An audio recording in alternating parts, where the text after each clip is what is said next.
राजौरी में फौजी ट्रक में आग लगने से 4 फौजियों की हिलाकत की वजह का मलबा पाकिस्तान के सर पर डालना शुरू कर दिया है। कशीदा ताल्लुका पुलवामा 2019 से आगे पीछे। पाकिस्तान को इन नाजुक हालात से दोचार करने की जिम्मेदार पाकिस्तान की ताकतवर और मरात याफ्ता अशराफिया है। हम ऊपर से चल के नीचे तक खाई में गिर चुके हैं।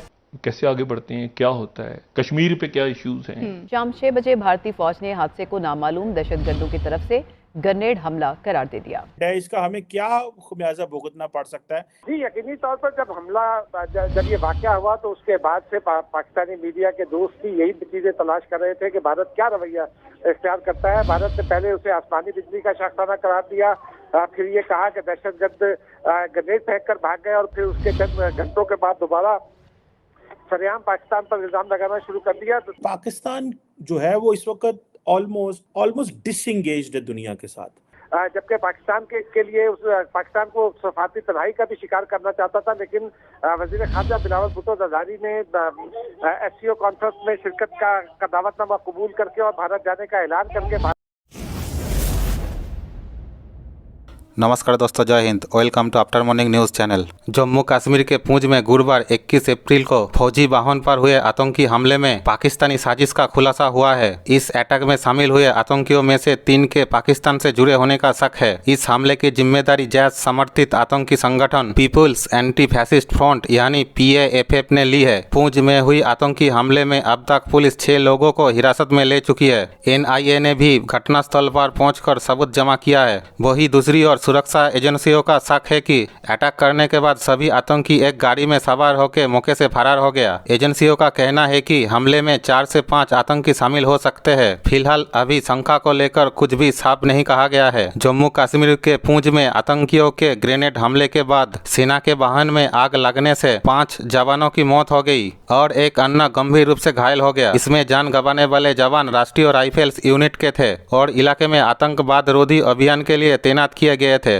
अब पाकिस्तान मीडिया ये बोल रहा है जब भी भारत में कोई आतंकी हमला होते हैं तो उसके जिम्मेदार पाकिस्तान को दिए जाते हैं। पूरी बात क्या है देखते हैं वीडियो में। थैंक यू सो मच दोस्तों। जम्मू कश्मीर में पूंछ सेक्टर में वहाँ पर एक फौजी गाड़ी पर हमला हुआ है जिसमें इंडिया के 5 जवान अपनी जान से चले गए।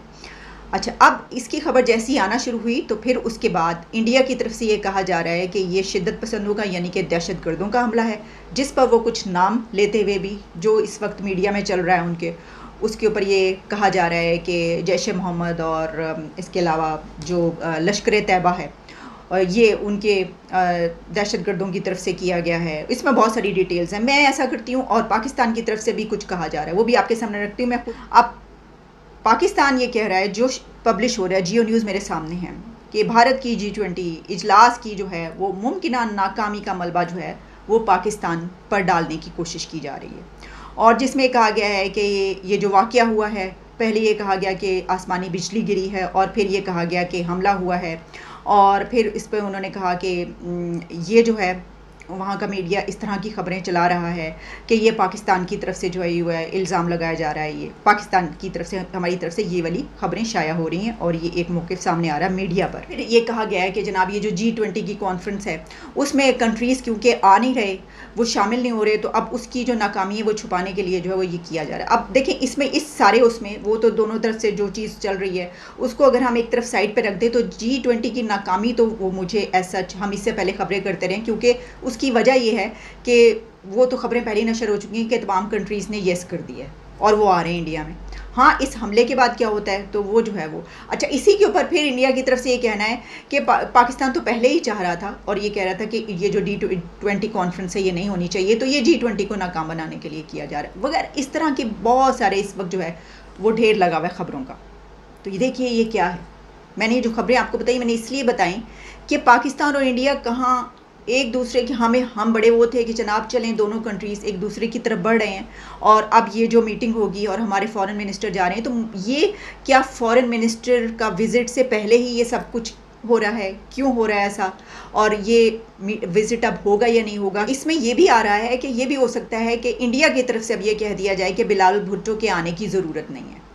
मुझे ऐसा नहीं लगता कि उस तरफ से कहा जाएगा, लेकिन हमारी तरफ से क्या हम चाह रहे हैं ये कि बिलावल भुट्टो वहाँ पर फॉरेन मिनिस्टर जाएं? क्या हम चाहते हैं कि दोनों कंट्रीज़ के हालात बेहतर हों? ये भी सोचने की ज़रूरत है। और कहीं हमारी तरफ से तो नहीं कह दिया जाएगा कि नहीं हम नहीं आ रहे क्योंकि ये तो ये हो गया, ये तो हालात ही हो गए। जब ये सुबह-सुबह और बल्कि कल रात से खबरें आना शुरू हुई तो उसी वक्त ये पता चल रहा था कि क्या अब ये मीटिंग होगी या नहीं होगी। लेकिन मैं ये समझती हूँ कि अभी भी पूरी कोशिश करनी चाहिए, इन हालात के बावजूद भी कोशिश करनी चाहिए कि ये वाली मीटिंग हो। सुमित जी, आपकी कई बातें जो है ना वो अब एक-एक करके सामने आ रही हैं, लोग लिख भी रहे हैं और कह भी रहे हैं कि आपने कहा था कि एससीओ की मीटिंग जो है कश्मीर में, श्रीनगर में रखवा तो दी गई है, कह तो गया मतलब कह तो दिया है भारत की तरफ से, लेकिन उसके बाद काफ़ी खतरा लगता है। और यही हमने कल देखा कि एक जो अटैक हुआ, पहले कहा गया कि जी शायद कोई आसमानी बिजली गिरी है, लाइटनिंग का कुछ कहा गया, उसके बाद कहा नहीं है टेरर अटैक था और बुलेट्स भी मिली हैं।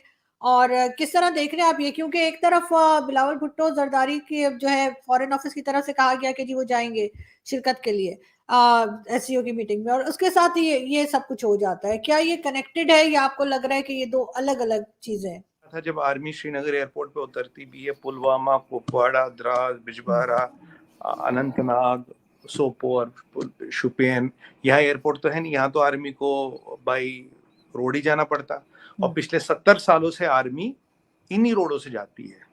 तो वो जो लॉजिक था कि हाँ कि अगर आर्मी को श्रीनगर एयरपोर्ट पे उतारा जाता तब ये इंसिडेंट नहीं होता, वो that logic doesn't hold good. Because airport से तो आपको जाना है ना। अब ये जब अब जैसे ये जगह थी, पुंछ का एरिया था, पुंछ की तरफ जा रहे थे ये, अब पुंछ में तो एयरपोर्ट नहीं है, आर्मी तो इसी रोड से जाती है।